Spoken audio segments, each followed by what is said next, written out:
Diyos. Maski pumunta ka nga sa bundok eh. Di ba? Pero mali. Mali. No? Pero inilagay ng Diyos sa puso ng bawat nilalang na meron siyang hinahanap na mas mataas kaysa sa Kanya. Kaya hindi mo mapapasubali ang isang tao, kahit sinong tao, na meron siyang sinasamba sa Diyos, na meron siyang sinasambang Diyos.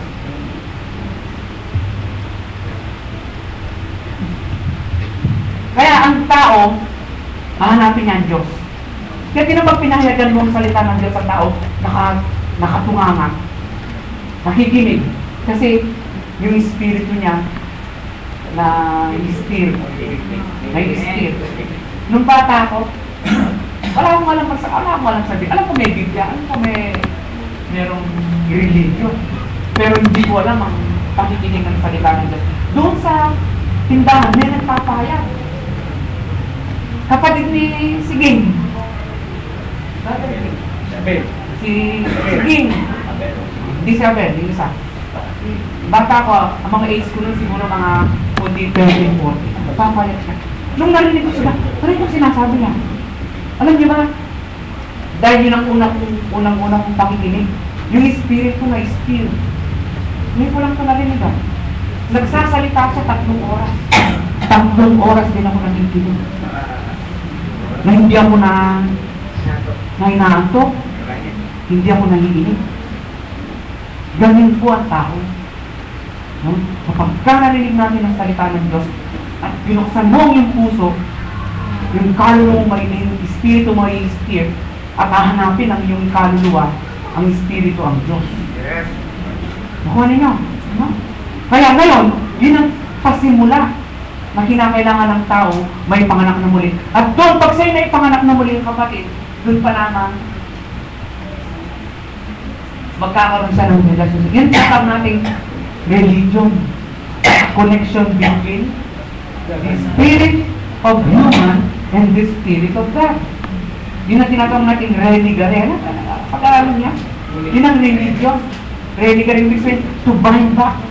Kaya kapag ang tao siya nagsisi, lumapit sa Diyos, tumanggap siya, may espiritu ng Diyos pupunta sa kanya ngayon. Mananahan sa tao. Una, tatapnubay, at the same time, magduduel sa puso ng tao.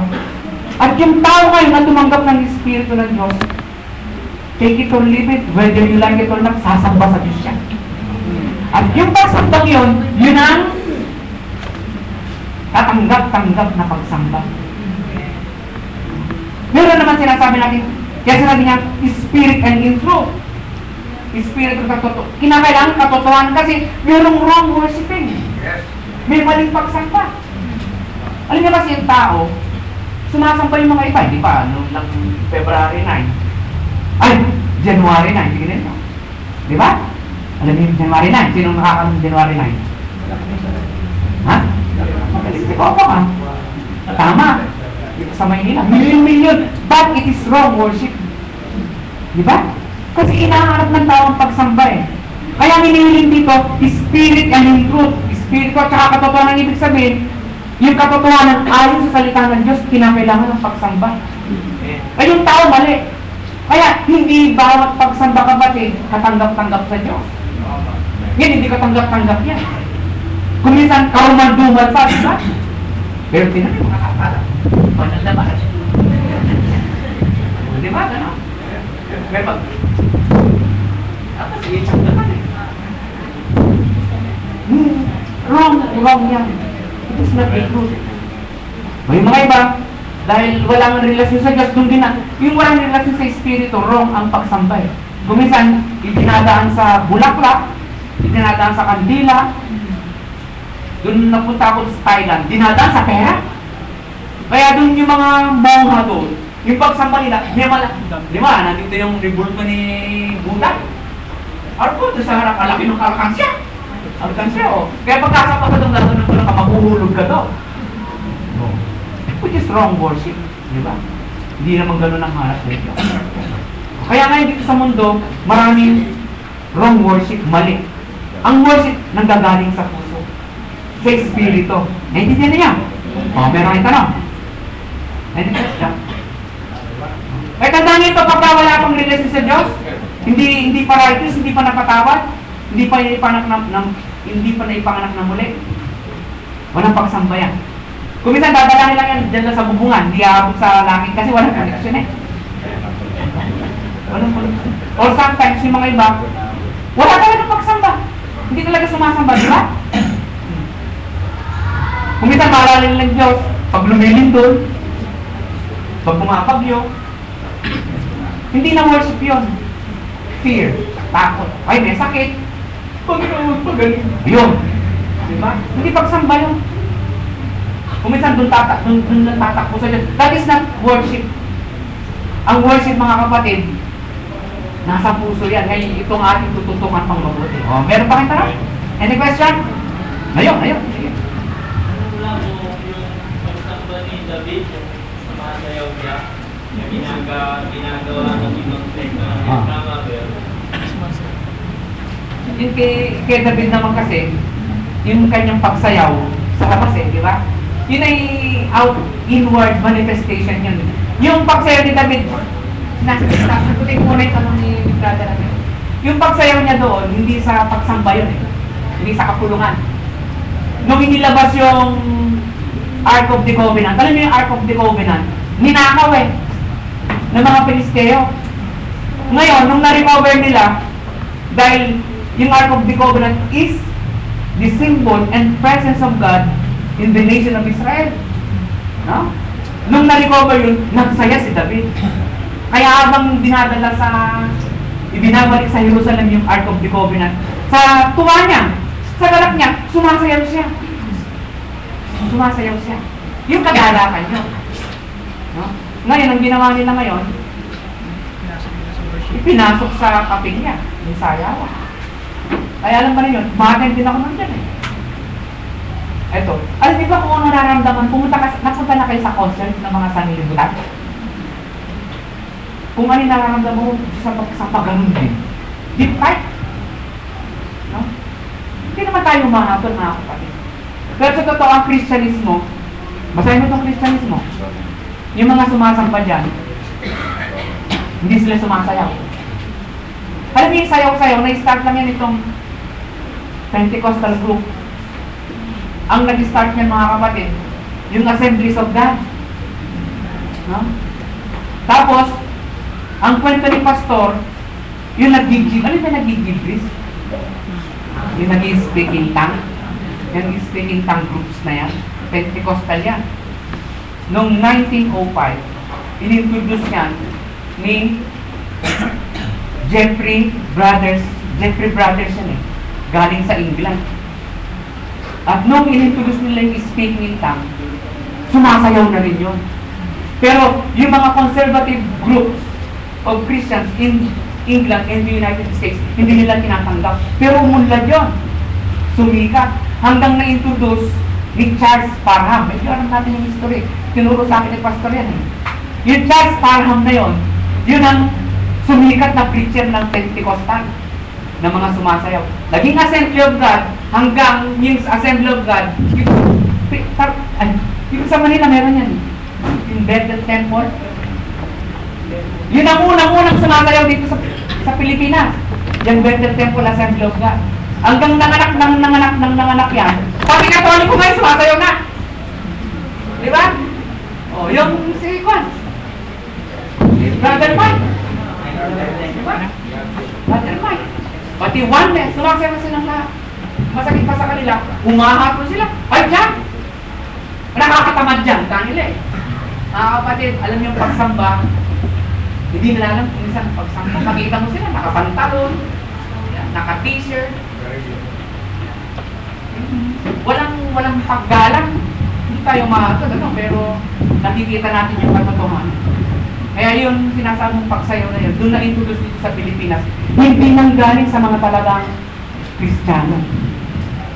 Maliwanag. Pero talaga sa mga Kristiyano na talagang sumasamba sa Espiritu katotohanan. Yung mga iba nga, nasa kuweba pa nga, pampasambay, paano magkasayawan yan, gabing-gabi. Pero tinatanggap ng Diyos. Diba? Yung mga iba pa nga, nakatago. Dahil baka sila huliin, patayin sila. Pero nakakasamba sila sa Diyos. Pero ito, yung mga ibang sumasamba talaga, dahil sa kagalakan, yun, merong sumisigaw na, Amen! Hallelujah! Yan. Pero yung sumasayaw, wala tayong makita. Yan, introduce lang yan itong 1905. Hindi ako magkamali. Yung sayaw-sayaw. Mababa tayo ng konti, no? Mabilis. Nasa Bible kasi ba yung sinasabi na purihin ninyo ang Panginoon Oo, tama. sa sayaw at palakpak daw pag nagkaingay kayo. Tama. May tumpita. So, sabihin, nabasa nila yun eh. Oo, tama. Ay, anong pagkakahulugan natin doon? Oo. Kasi, magkala nabasa nila sa Biblia, Oo. Napagitan ng pagkakay sa sayaw at palakpak at pagkaingay. Kaya ba kayo nang Oo. ginagawa nilang... Oo, tama. Walang problema doon. Ngayon, yun ay gawa sa mga Israelita. Gawa ng mga Israelita yun. And, inulit ko nga, sa Kristyanismo, hindi trabaho ng Kristyanismo yun. Sa Israelita. Nagbase sila doon. Ngayon, hindi naman tayo umahatol. Sa totoo, dito sa bagong tipan, kumisa nga, sumisigaw sila, di ba? Pero, wala tayong nakikita ng kasayawan. Wala tayong nakikita. Kung sumasayaw, wala tayong problema dyan. Basta ang importante, ginagalang ang pagsamba. Alam mo yung pinaka-the best talaga sa lahat? Itong sa atin naman, itong Sunday School. Ito Sunday School. Ang Sunday School, nag-start lang ito nitong 15th century ng mga Protestant na nag-aaral na ganito. Kasi ang pangangaro noon, walang participation ang audience. Pero ngayon, meron participation because of Sunday School. So ngayon. Kaya sinasabing Sunday School, tapos worship service. Pag worship service, ang ibig sabihin, yung mga nakikinig talaga nakatuon sa puso't kalooban ang pagsamba sa Diyos. Yun ang ating talagang nakamulatan. Yun nga, ito, ulitin natin, yung pagsayaw, nakita lang yan ng mga Israelita noon. At sinulat ni David. Even, maski sa mga sinagog, wala naman na tayo nakitang sumasayaw. Walang ganun na pagsamba. Ngayon ito yung nakamulatan natin na ganito. Pero ulitin natin, we don't judge. We don't judge. Pero ngayon, tanda natin ito, meron naman, ato mahirap. Tabi kayo sumasayaw, hindi kayo, walang sayaw-sayaw, walang speaking tongue. Wala kayong espiritu, masama naman yun. Di ba? E paano nga yung sumamba sa puweba, nagsisigaw may pero nandun ang Diyos. Di ba? Ang importante yung puso, mga kapatid. Ang pinapag-aralan natin dito, yung tamang pagsamba. Ang ibig sabihin, ikaw ay napatawad, you live righteous. And you live according to God, ikaw ang talagang sasamba sa Diyos. Amen. Naintindihan niyo? Ayan. Tutuloy tayo. Medyo tumatakbo yung oras natin eh. Okay. Dito sa 11 and 12. Ngunit, iyong pagalakin ang lahat na nagsisitandong sa iyo, pahiyawin mo. Pinaka, nawa sila sa kagalakan magpakailanman, sapagkat iyong pinagsanggalang sila at magagalak nawa rin sa iyo ang nagsisiibig sa iyong pangalan, sapagkat ang iyong pagpapalain ng matuwid, o Panginoon, dilibirin mo siya ng paglingap na gaya ng isang kalasan. Ito pagtitiwala sa Diyos. Alam niyo ba, pag tayo sumasamba, ibig sabihin, we put all our trust in God. Nagtitiwala. Kaya pag tayo pupunta sa pananambahan, which means, wala tayong ibang pinagtitiwalaan sa ating puso kundi ang Diyos. Maski sa tao, hindi tayo nagtitiwala. Kaya we give all His glory. Kaya sinasabi natin, may prayer. Pati yung mga problema natin, yung ating mga dalahin, dinadala din natin yan sa pagsamba, ibinibigay natin sa Diyos.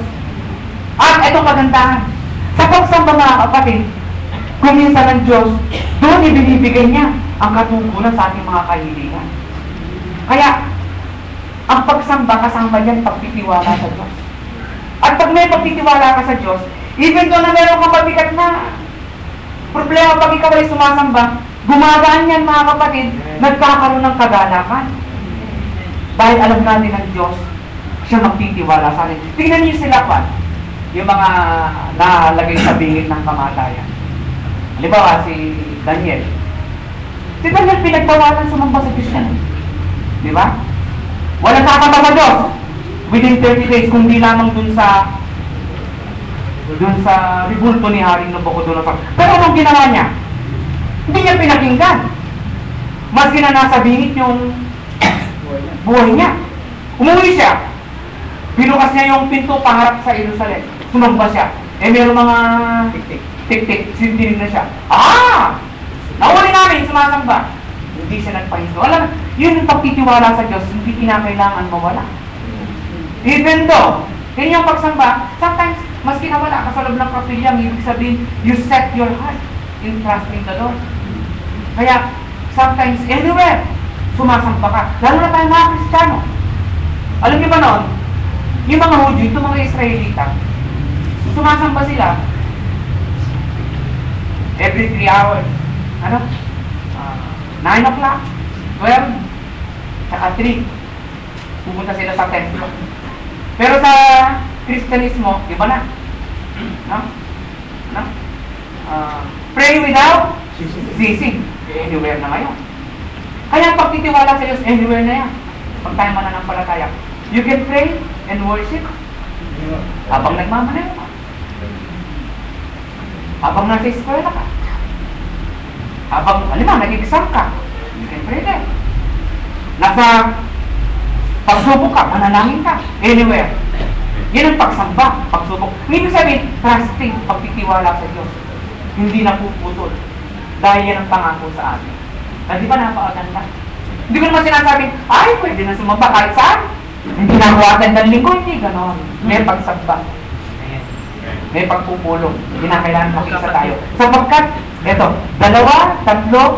na nagtitipon sa aking pangalan, ako'y nasa kanilang kalagitnaan. Kaya ang Diyos nandito siya ngayon. Amen. Ang ito natin ang ating puso't damdamin nasa Kanya. Kaya, kinakailangan, we have to pray. Pagpalain tayo ng Diyos. Tandaan mo ito, hindi na niya iwanan.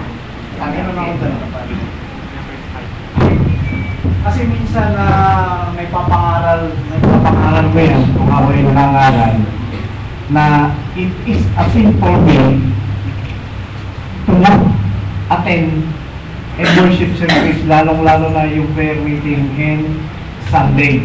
Ngayon, itong tanong ko, kasalanan ba ng isang tunay na Kristiyano ang hindi pagpunta sa worship service? Hindi, nasa command yun ko eh. Nasa command yun, 10, Hebrews 10:25. 10:25 ng Hebrew, huwag niyong pabayaan ang inyong pagkakatipon. Huwag natin sabihin na lang yung nagkasala kasi medyo pinipilit mo yung tao eh. Ang importante yung kasi mahirap yung, alam niyo, sa pagsamba kasi, sa Kristyanismo, dapat nasa puso eh. Hindi sa pilita. Diba? You can come to the church without having worship in your heart. Diba? Kasi mahirap yung dumidik ka. Kasi alam niyo, ang pagsamba, kinakailangan tao sa puso. Diba? Mga anak ko, pupunta yun, matutulog yun. Hindi sasamba yun. Hindi natin pinag-uusapan yan, diba? Ngayon, ang punta natin yung talagang sumasamba. Yung talagang tapat na Kristiyano. Alam niyo ba, kapag ang isang Kristiyano talagang tapat siya, kung minsan sometimes meron siyang nararamdaman na sakit, nararamdaman na sakit, he will still come and worship kung kaya niya. Pero ito naman, sometimes meron mga Kristiyano, dapat pumunta siya, hindi siya pumunta. So pinag-uusapan natin yung Kristiyano, yung sumasamba. At talagang hindi siya pumunta. Alam niyo ba, may conviction siya. Hindi ako pumunta, wala naman sapat na dahilan. Sometimes, para siya nagkasala. Parang naka niya yung, pinag-usapan natin yung tapat eh. Bakit kasi yung kasalanan ba tayo? Hindi natin pinag-usapan niya. Alam niyo yung conviction nasa kanya eh.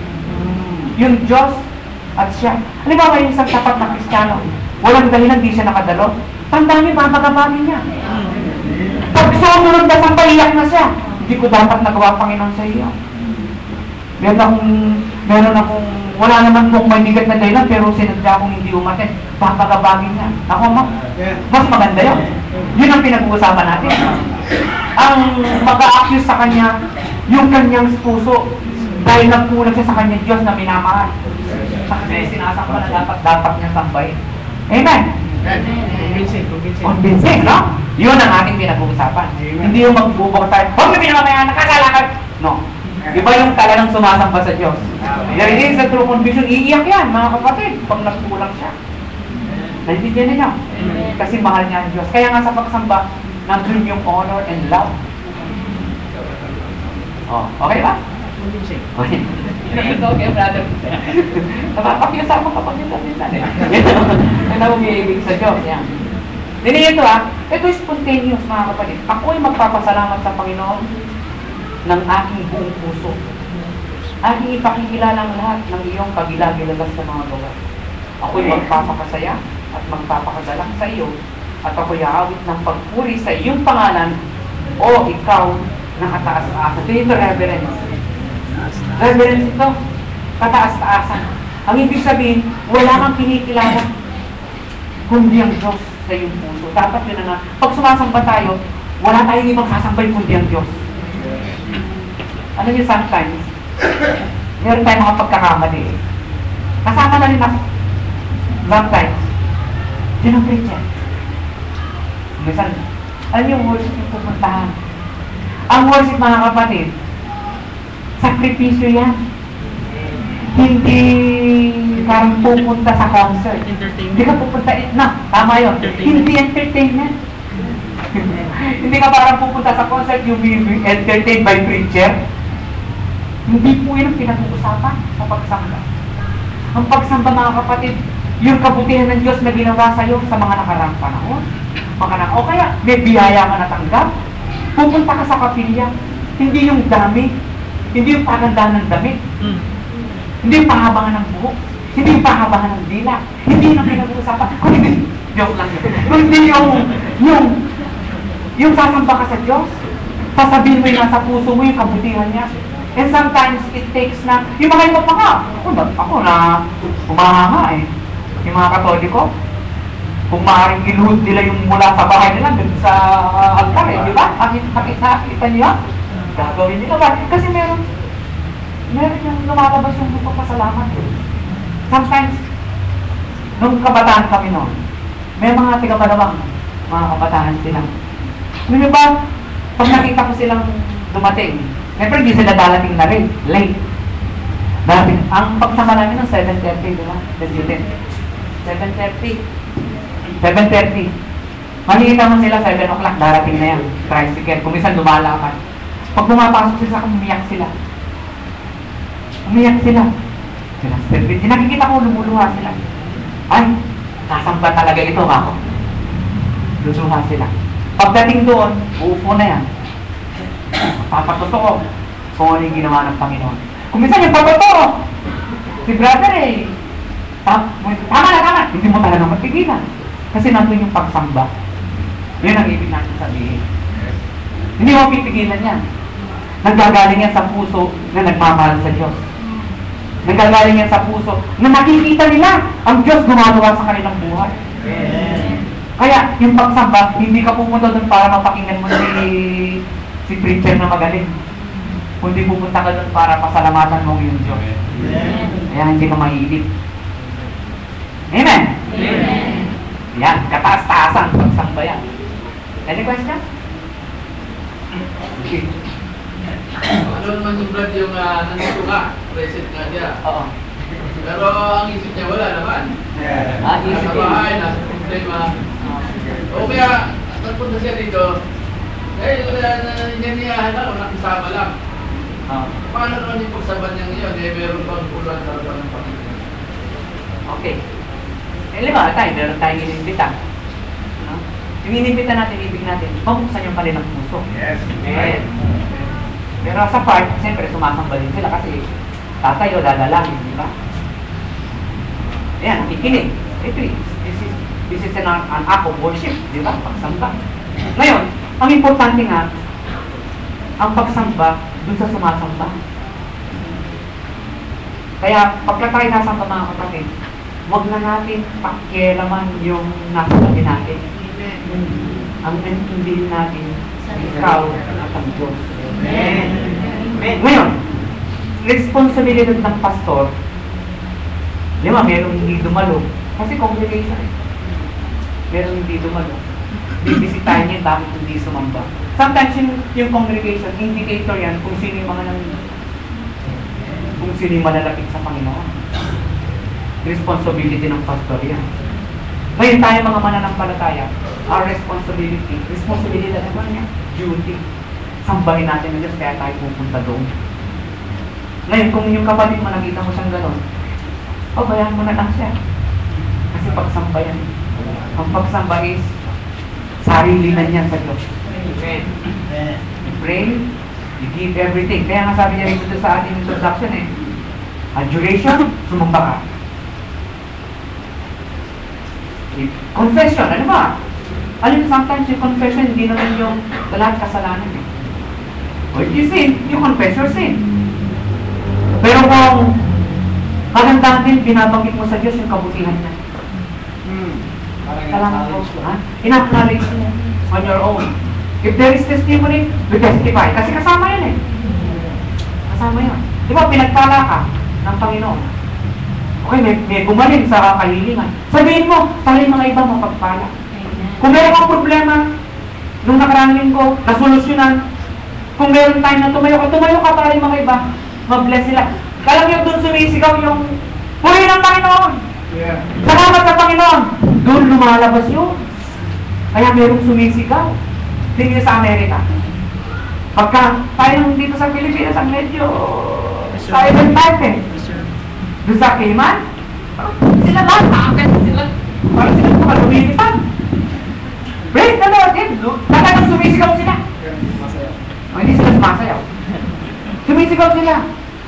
Pero ito ka, meron pa negro. Yung negro, tatawa eh. Pagdating siya, bilip ako doon. Pagdating siya sa Cayman, pupunta dito sa harap. Gusto sa harap pupunta. Bago siya umupo, luluhod muna yan. Luluhod muna. Hindi late ha. Luluhod siya doon. Wala pa samba. Sasamba na siya. Tapos, upo. Pagka nagpipits na, come on brother, preach naman, come on. Wala rin ba? Ganun siya ng gano'n. Talagang like siya.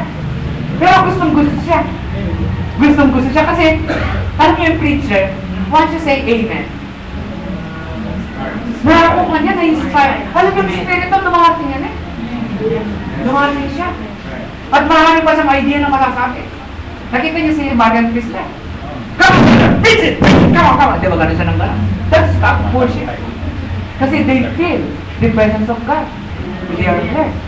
Kaya pagka may nangangaral, say amen. Hallelujah, sinasabi niya. Sabi nga niya, sabihin niyo amen. Sabihin niyo hallelujah. Hindi naman ako magagaling sa inyo eh. Kapag niya eh. Alam niyo mga Pilipino, silent type tayo eh. Pero talagang nalalaman naman natin yung pagpuri sa Panginoon. Pero maganda rin i-express mo. Because that is freedom of praising God. Sabi niya pa rito, pakibibig, di ba? My mouth will praise you. Okay na niya, magsabi ngayon. Ugali na mga Kristiyano yan. Kaya maingay din sila sa pagsamba. Pilipino lang ang tahimik. Pero walang problema, basta nakakasamba tayo. Much better if you express in your mouth the praise. Amen. Si brother ito lang hallelujah namin. Ang maligaya sa mga nasabi, hallelujah! Hallelujah! Doon lang kami nag-hallelujah. Walang problema. Ay, hindi na yan, no? Yan ang act of worship. Pero, sige. Di ba magpapasalamat po? Kailan po natin nagpapala din natin magpapasalamat din? Ang ganda. Mamaya, tatapin natin yan eh. Relax ka lang. Mamaya yung pagpapasalamat. Yung huli, yung 1, 2, 3, doon tayo tatapin. Ito sa 65, 1, saka 2, kanya tayo. 34 muna. 34 tayo. Kanya rin. Aking pupuri ng Panginoon sa buong panahon. Ang pagpuri sa Kanya ay laging sasakong bibigyan din sinasabi ko sa inyo. Ang aking kaluluwa ay maghahampog sa Panginoon, marinig ng maamo at masasayahan. At tatakilain ninyo na kasama po ang Panginoon at tayo magbubunyi na magkakasama ng Kanyang pangalan. Tignan niyo ito. Mau! Dito, dapat yung kanalastog dito eh. Yeah. Okay. Pag mamaya ba, kanya rin mamaya. Teka muna, relax, teka muna. Ito muna tayo sa... Bakit natabi ko na ito, no? Aking bibig. Kinakailangan we should express it in our mouth. Hindi yung hindi yung hypocrisy na pagsamba. Kung hindi talaga, pagka nadama mo, sa yung puso, to say hallelujah and amen, say it. Alam niyo ba, nalulugod ang Diyos niya? Alam niyo kasi ito tayo lang nilalang ng Diyos eh. Sa dalawa lang na bagay tayo nilalang ng Diyos eh. Number 1, magpasalamat. Number 2, pumuri. Ako na niya. Ano sabi? Ha? Hindi. Ang importante yung magpasalamat at pumuri. Alam niyo ba ang Diyos? Una, sa pasalamat. Siyempre, pag tayo nagpapasalamat, ang gratitude, sinasabi natin yan. Halimbawa, kay Brother Berto, pagka sinasabi mong pasalamat, sabi ko sa'yo, salamat, Brother Berto. Hindi yung, okay na yun. Hindi pag alam niyo, kung minsan, pag tayo ginawa ng mabuti, hindi tayo marunong magpasalamat, matatanggap ang ingrata. Hindi marunong mag-recognize. Tignan niyo yung 10 may sakit, di ba? 10 may ketong. Nabasa niyo ba yan? Ano yung istorya niyo? Di ba? Tignan niyo kung ano. Hindi naman makikita natin yung mentalidad ng Diyos ng ating Panginoon. Sabi ng 10, pagalingin mo kami, Panginoon. O, sige, magaling na kayo. Habang lumalakad sila, gumagaling yung ketong nila. Tapos bumalik yung isa. Di ba? Lekat na, may 10 may sakit, sinagaling ni Jesus. Ang siya may umalis. At ang sa ilang balik, tingnan nyo. At siya ilubod sa pangalan ni Jesus. At sabi, salamat po. Salamat po, Jesus. Ano sabi ng Panginoon? Hindi sinabing, you're welcome. Hindi sinabi ng Panginoon, ano sinabi? Asan yung siyang? Gagawin niya? Tama? Ha? Tama? Hindi sinabing, oh, you're welcome. Hindi sinabi. Asan yung siyang? Hindi sabihin, naghahanap ang Diyos. Pag tayo ginawa ng Diyos ng mabuti, we have to give thankful. Diba? That is worship. Amen. Kaya yan, pagsamba yan. Isa pa, pagpapasalamat, pagsamba yun.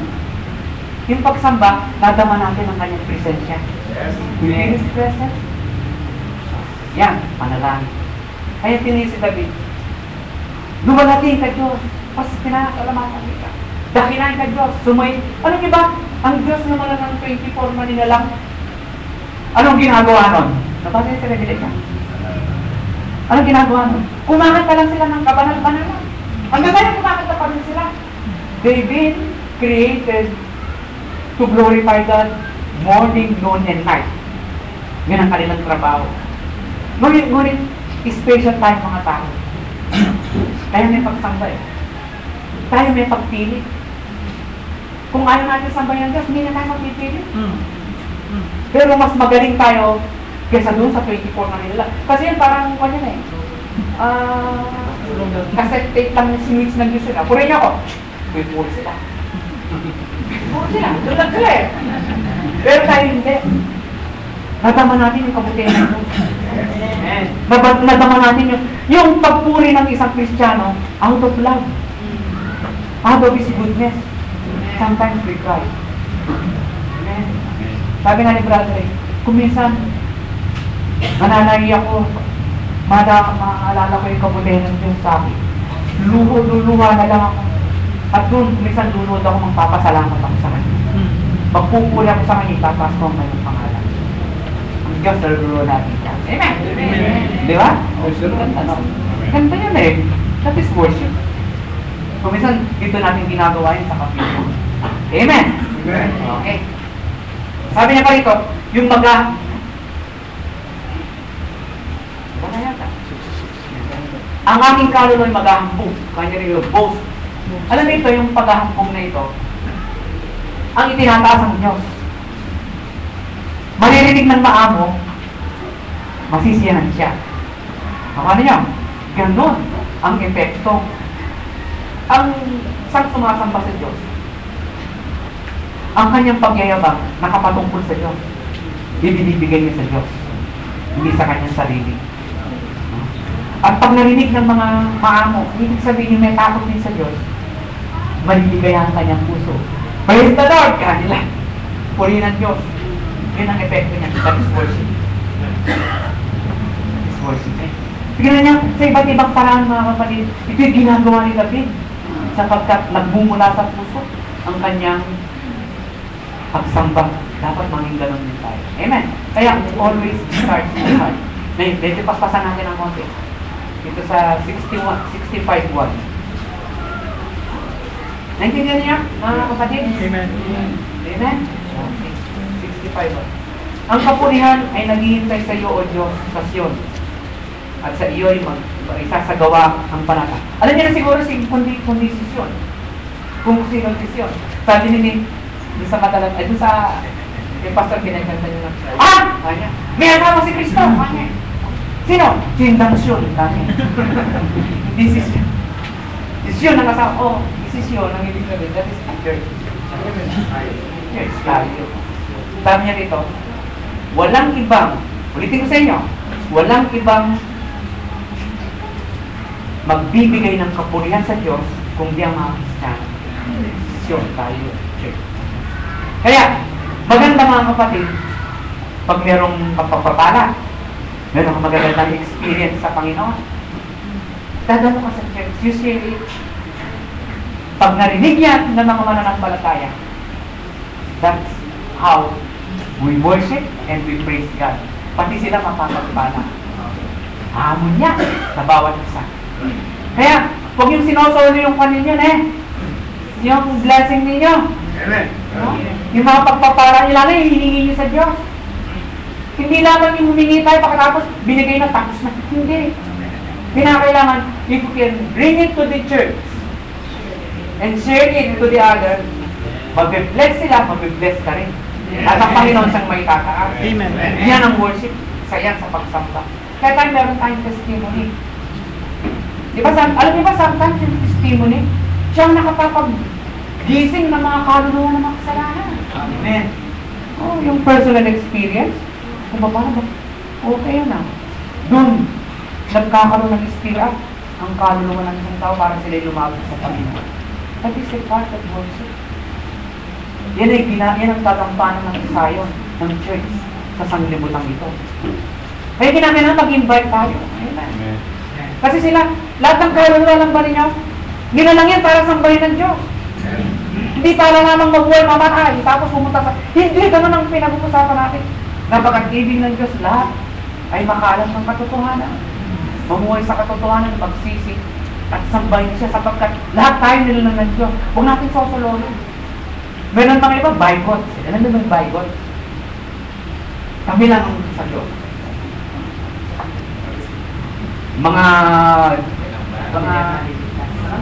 May mga banal-banalan. Pag di kayo nakadamit ng uniform, hindi kayo pupunta sa langit. Kami lang ang sa Diyos. Daw, di pa makikipag-usap ang mga kamote.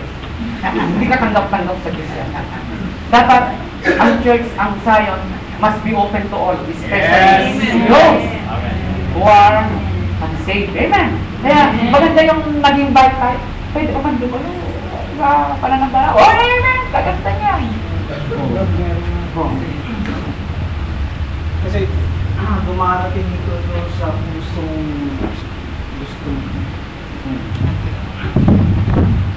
gusto rin nating madama yung ating mga kapatiran na humihingi ng tulong. Kasi minsan may narinig ako na pwede nating utusan ng Diyos para doon sa ating kapatid. Sabi niya, yun nga po Panginoon, lubayan mo naman yung aking kapatid. Sa kanyang karamdaman na parating na lang siya. Ngayon, yun ba'y magandang espiritu? Siyempre, kung minsan meron tayong mga prayer request, mga prayer warriors. Ngayon, para bagang yung aking kaisipan, ang aking kalooban, para bagang inuutusan mo ang Panginoon upang pagalingin niya, tulungan niya, yung kapatid na yan. Yung ba'y tamang pag-worship o idea para ang Panginoon ay malugot siya? Pinahirapan mo yata ako na. Hindi. Hindi. Ako na. So next natin pag-aaralan yung Kehog eh. See. Kung gusto nyo mapag-aralan yan, punta kayo sa Batangas, nandun ako din sa Linggo. Joke lang. Pakay kami more organic. Hindi. Alam nyo, kasi sa tao may mga ganun eh. Yung sa'yo, damdamin mo yun eh. Pero lahat ng bagay, nasa kalooban ng Diyos. Diba? Nasa kalooban ng Diyos. Ang importante, ang kalooban ng Diyos ang masusunod. Diba? Sa next week, makakatapag natin. Tutuloy tayo. Medyo lang tayo oras eh. Mahaba-haba pa yun. Sabi niya pa rito, ito yung joyful noise. Experience itong joyful noise. Pagkain kayong may kagalangan sa Diyos, buong lupa. Awitin ninyo ang paluwalatian ng kanyang pangalan. Paluwalatian ninyo ang pagpuri sa kanya. Alam niyo, yung magkaingay. Eto, ingay. Di ba? Ingay. Gitara, ingay. Dapat merong choir. Nakakanta tayo. Pagpuri sa Diyos. Di ba? Merong special song. Tapos meron tayong choruses. Ano yun? Ang pagkanta, yung ingay natin ito eh. Meron tayong tinatawag ng hymn. Masabay po yan. Psalm? Psalm. Di ba sabi niya? Psalm, hymn. Nasa kanya na, nasa Ephesians niya yung Ephesians. Ito yung kanta natin, ito yung ingay natin. Ano? Psalm. Oh. Psalm at saka hymns. Nunod tayo. Walang sinasabing sayaw. Ito yung ingay natin. Hindi yung sinabi nitong sumayaw. Hanapin nyo kaya? Kayong kumanta ng hito, salmo. Dalawa yun eh. Salmo, saka himno. Yung salmo, psalm, yun ay pag-awit ng papuri. Hindi. Pag-awit ng, ano ba, choruses. Doon ang categorize ng psalm. Doon tayo maawit. Ngayon, accompanied by guitar. Pero pag sinabing hymns, that's song in the spirit. May kanta natin hymno, di ba? Ito, hymno ito eh. Kabalan-banalan yan. Mga kinakanta natin sa mga itong... Salmo, himno, awit. Salmo, himno, salmo, himno, tsaka awit. Walang sayaw. Walang sayaw. Awit, yun ang ingay natin. Yun ang tinuturo sa atin ang salita ng Diyos. And we do it. Di ba? Noon, may pumatalakpak tayo. Kung minsan, nagubang pa nga tayo eh. Christian. Yun ang ingay ng Kristiyano. Yun ang naisulat sa New Testament. Ano? And we follow that procedure. Doon tayo nagiging kontento.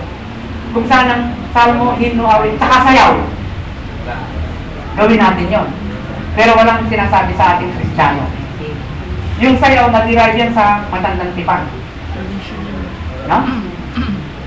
Sige, brother. Yung nabanggit kanina yung sayaw sa liturgy, ugali ng mga Israelita yun. Pag mapapansin po ninyo, pag sila nagtatagumpay sa laban, sumasayaw sila.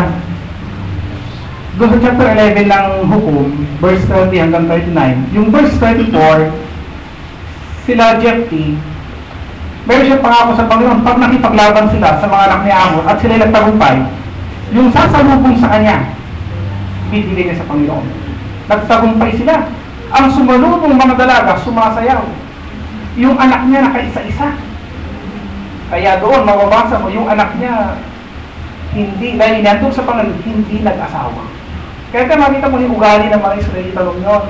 Para may street dance pag nananalo sila sa laban. Pero sa bagong tipan, sa mga Kristiyano, hindi po ugali yun. Ito nga ugali natin, ito. Nabasa natin. Yun ang ingay natin. No? Amen. Samno, awit, no. Yun. Eh, pagkakakanta tayo, subukan rin yung kumanta talagang ilagay yun sa puso. Ang ganda. Yan ang noise natin. Hindi noise barad sana. O, ito. Maganda ito. Itong panghuli. Itong Psalms 103. Psalms 103. Purihin mong Panginoon o kaluluwa ko, at lahat na nangasa loob ko ay magsusipuri sa kanyang banal na pangalan. Within, lahat ng nasa loob ko, ang pumupuri yung talaga ay nasa loob. Ano yun? Yung kaluluwa at espiritu. Yan ang pumupuri. Purihin mo ang Panginoon o kaluluwa. So, kaya nga sinasabi natin, pag ang kaluluwa, yung kaluluwa, yan ang tinatawag nating yan talagang pasimula eh. Yung katawan ko lang ito, instrumento. Yung kaluluwa talaga pumupuri sa Diyos. Spirit ang pumupuri sa Diyos. Etong katawan, manifestation lang ito. Kasi, maaaring yung katawan mo, kung wari pumupuri, gumaganyan. Pero meron kang chicks. Hindi. Sa kaluluwa, wala. Diba? Yun ito nga sa akin yung tiga-kema niya. You know, brother ako, in Jamaica, kaya sa Jamaica daw. Yung mga iba pa dyan, nangangaroon na, meron silang chicks dun sa congregasyon. Pero pagka mag-con sila, diba, brother Jeff, yung mga negro, alam mo, talagang lumilipad na sa langit eh. Tapos may chicks naman sa member niya eh. Hindi pagpuri sa Diyos yung ginagawa niya, diba? It's not in the soul. Kasi meron siyang kasalanan. Diba? Sa paligid nga, may Pentecostal doon. Natanggal sa pagkapastor eh. Kasi meron siyang chicks doon sa membro niya, nahuli. Pero pagka mag-preach, kala ko talagang punta na rin sa langit eh. Hindi pagsamba sa Diyos yun. Kaya maganda ang salita nito. Maganda ang salita niya. Purihin mo ang Panginoon o kaluluwa ko. Hindi katawan ko. Hindi katawan ang pagpuri. Merong maaaring kala mo pumupuri yung katawan, pero sa kaluluwa hindi. Kaya kinakailangan we have to be sure that we worship and praise in the soul. Kinakailangan malinis siya, napatawad siya. Tumanggap sa Panginoon. Para maging katanggap-tanggap. Para hindi sayang yung pamasahe. Ano? Para hindi sayang yung pamasahe, yung ginastos mo. Okay lang kung pumunta ka dito, paski namasahe ka, kakain ka naman. O, at least nabayaran mo yung pamasahe. Paski wag ka sumamba sa spirit. Pag mahirap yung namasahe ka na, pinawisan ka pa, nainitan ka pa, tapos gas ka pa, tapos di ka naman sumamba sa espiritu. Katawan lang yung sumasamba. Hindi ka tanggap-tanggap. Diba? Tutuloy tayo. Purihin mo ano, at huwag mong kalimutan ang kanyang mabubuting gawa. Sa English eh, forget not all his benefits. Alam niyo, ganito ang kaganda. Alam niyo, pag ang Diyos ginawan tayong mabuti, huwag mong kinakalimutan niya. Ang Diyos, ito ang Diyos, omnipresent, omniscient. Halimbawa, niligtas ka ng Panginoon 50 years ago. Binabanggit mo pa rin sa patotoo yan. Ang Diyos naluluwalhati pa rin doon. Di ba, ginawan ka ng kabutihan ng Diyos 10 years ago. Maski sinasabi mong paulit-ulit yan. Ang masusuya yung nakikinig eh. Alam ko ng patotoo yan, noong 1948, kapal eh, di ba? Pag 1948 yan eh. Sa tao, masusuya ang tao. Dahil ito yung word, sa Diyos hindi. Bakit? Ano yung ang omnipresent? Ano yung may ibig sabihin no? Sa Diyos kasi, ulit pang ganito, sa Diyos, walang time element. Makano niya, walang time element sa Diyos. Sa Diyos tapos na eh. Di ba tapos na ang mundo? Baka niya revelation. Pero ang Diyos pwede pa siyang bumalik sa nakaraan. Kaya even though, na 10 years na yung pagpapalang paulit-ulit mong sinasabi, alam niyo ba sa Diyos? Naluluwalhati pa rin sa Diyos. Kasi ang Diyos walang time element. Doon sa nangyaring pagpapala niya 10 years ago, nandun pa rin siya. Naku, ano ibig sabihin? Kaya huwag mong kalilimutan yung mga ginawang kabutihan ng Diyos sa'yo. Dahil yung oras na ginawa ng Diyos yung kabutihan niya sa'yo, tayo lang ang umalis doon. Pero ang Diyos, nandun pa rin siya. Kaya pag binabanggit mo pa rin ngayon yun, ang Diyos naluluwalhati. Naku, may ibig sabihin. Kaya tayo mga tao, huwag kayong malilimutin. Mas pinapapaulit-ulit mong binabanggit yung pagpapala sa'yo ng Panginoon, nasusuya na sila, sabihin mo pa rin. Dahil ang nuulit ko, ito'y sa Diyos, hindi sa tao. Amen. Si Brother Ted nga magpatuto ito, mamememorize yung patuto niya. Di ba? Lalo si Pastor, memorize sa'yo pag sinabi yung noong 1948, panahon pa ng hapon. Alam mo ng dati. Alam ni Brother Berto yan. Di ba? Napanood ko na eh, tama pang ganun eh. Masusuya tayo, pero sa Diyos hindi. Sabi nga kasi ng Diyos, huwag niyong kalimutan ang kanyang mabubuting gawa. Sapagkat ang Diyos nandun pa rin siya hanggang ngayon sa ginawa niya. Pag binanggit mo yun, siya pa rin ay naluluwalhati. Amen. Ito yung tayo. Na siyang nagpapatawad ng yung lahat ng mga kasamahan. Kung tumatak ko sa Panginoon noong pag 1983, pag nagpatuto ako ngayon, sabi mo pa rin, pinagpatuto siya. O yun. Pinatawad ako ng Panginoon. Si Brother Rudy, hindi na kinakalimutan yung January 22, 1986 eh. Ang tinanong ko ang Panginoon, yung pagkakatan. Ang tinanong ko ang Panginoon noong 1922, 1986, alam mo maganda doon. Kasama ako doon eh. Bakit? Kasama ako doon. Pag tinanong niya, kasama ako doon. Ako preacher doon eh. Hindi, joke lang. O, totoo yun. Prayer meeting yun, nung tinanggap niya ang Panginoon. Prayer meeting gabi yun, pali pa ako. Lagi yung sinasabi yan, amen, gano'n, di ba? Alam ko na eh, pero paupulit ko eh. Kaya, kung kailan tayo pinatawad ng Panginoon, sabihin natin. Yes. Pagka hinihan ka ng patotoo, sabihin mo yung patotoo mo. Huwag mong kinakalimutan yun. Para huwag kang magpapalik sa kasalanan. Yes. Sabi niya ba? Na siyang nagpapagaling ng yung lahat ng mga sakit. Oh, maraming mga pasyente rito na pinagaling ng Panginoon. Pag pinagaling ka, binabanggit mo pa rin yun. Kasi paulit-ulit. Sabi niya, huwag kakalimutan eh. Then niya, nasa worship pa rin niya. Nasa ako worship pa rin niya. Pagbabanggit natin ang kabutihan ng Diyos. Na siyang tumutubo sa iyong buhay sa pagkapahamak. Sabi niya, redeemed thy life from destruction. Alam niyo ba yung mga na-aksidente na buhay? Alam niyo, nagtatrabaho ko dito sa Maynila. Hindi mo makalimutan niyo. Dapat patay na ako ngayon eh.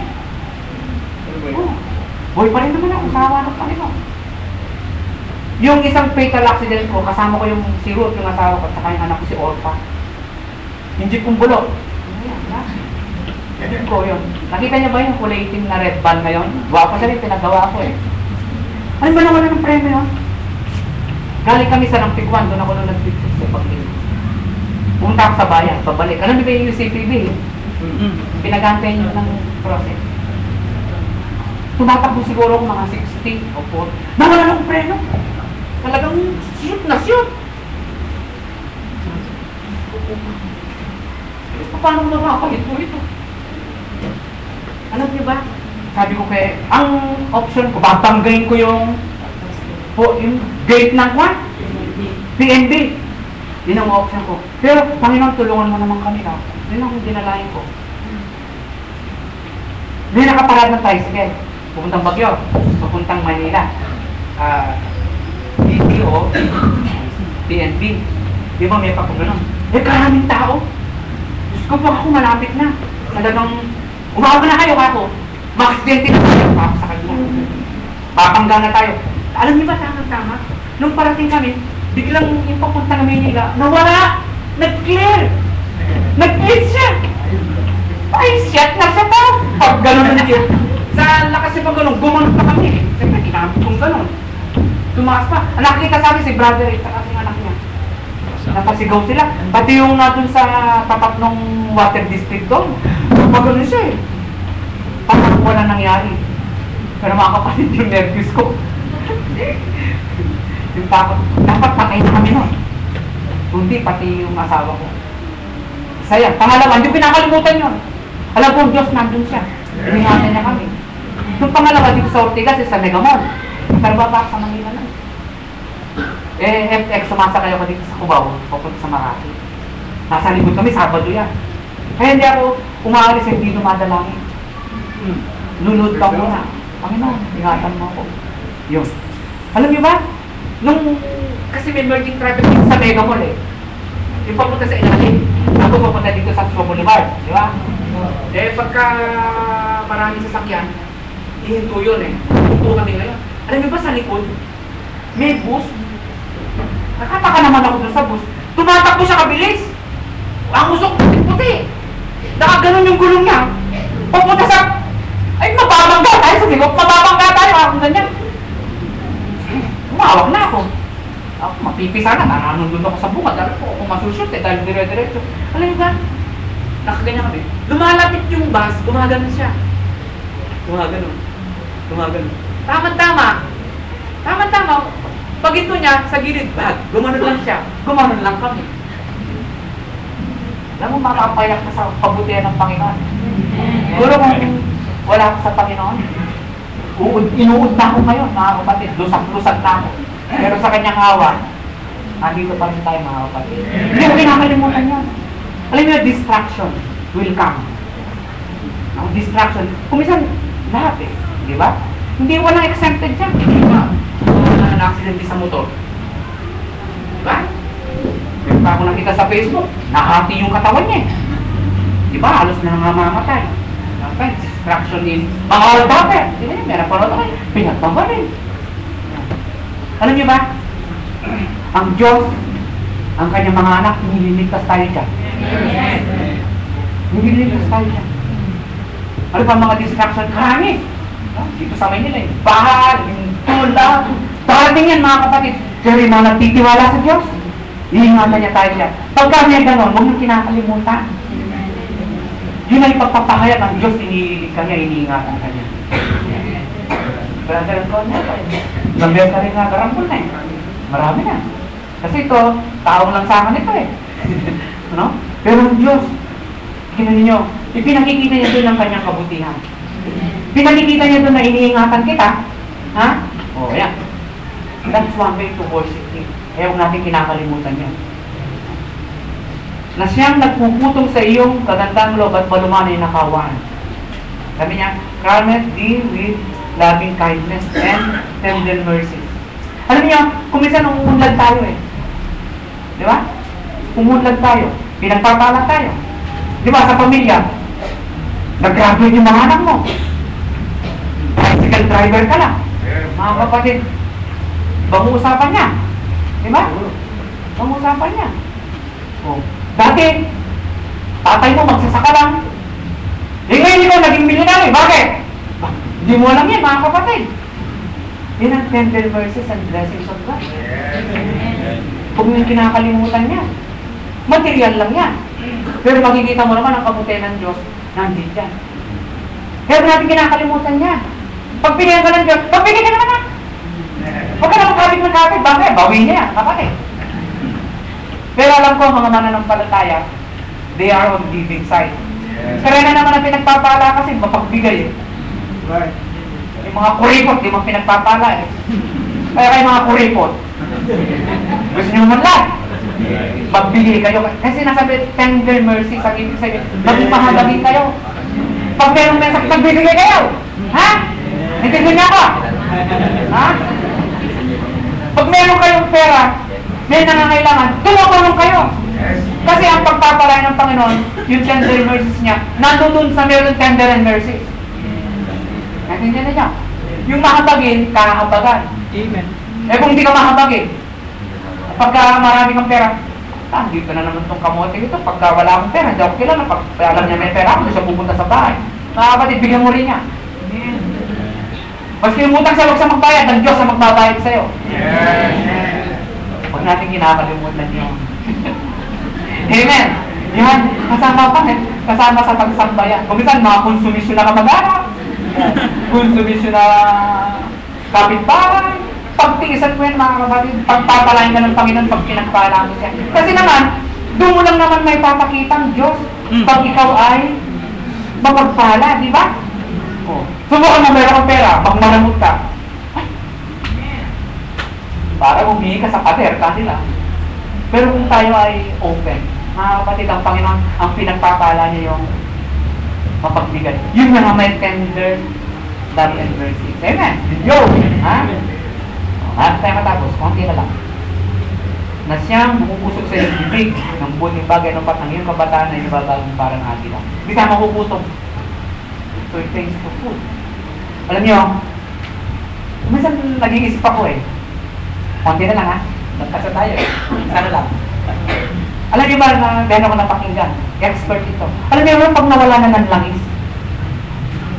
Pag nawala na ng langis, wala na ng langis. Awawa naman tao. Anong Pilipinas, wala ro. Bakit? Magpapatayan ng mga Pilipino. Pero dun sa mga sumasamba sa Diyos, oh, dito, hindi tayo gugutumin. Eh? Diba? Ginawa niya yung tinapay. Ginawa niya yung 12 bakul. Tapos yung isda. Tapos yung sarekta. Katandaan niya? Huwag ka lang maselan, ano eh? Ha? Walang maselan. Araw-araw kakain ng cake. O, magkukuha lang ng flavor para hindi ka magsawa. No? Yan. Ang Diyos kasi pag nagbigay siya ng pagpapala sa araw ng gutom, yung isa lang ang binibigay niyang putahe. Di ba ba? Sa mga Israelita, puro mana lang yan. Mana pugo, nagsawa sila. At least may kinakain, di ba? Ang Diyos siya magpapala. Hindi tayo pagkukulapin. Dumating man ang famine sa buhay dito sa Pilipinas, ang mga Kristiyano na nagtitiwala sa kanya, hindi niya bababayaan. Huwag ka na masela. Amen. Amen. Maraming salamat sa Panginoon. Overtime tayo ng 5 minutes. Alam ko na pagpala ang bawat. Amen.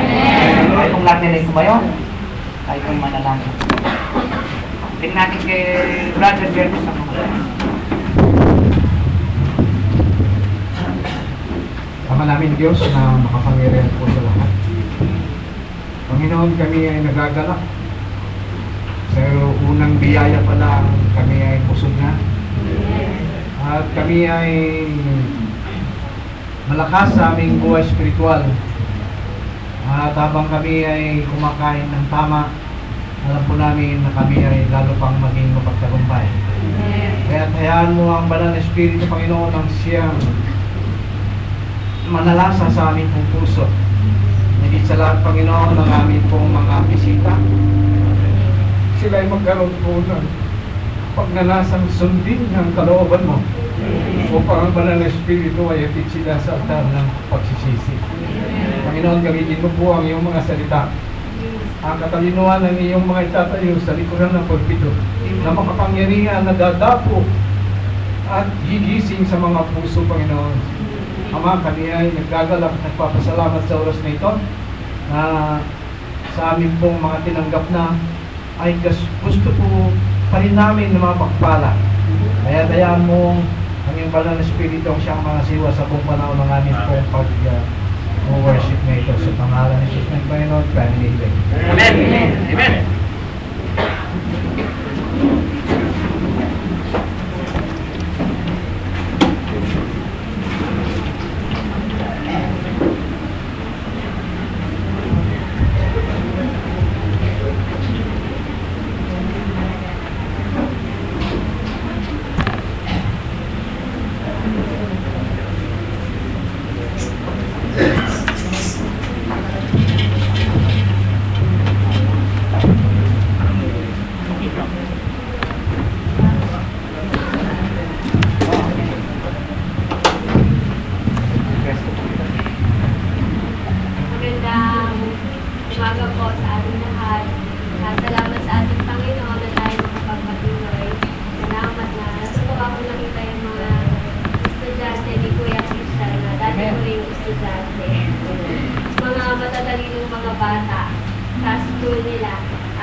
awit, awitin po natin po sa mga pangako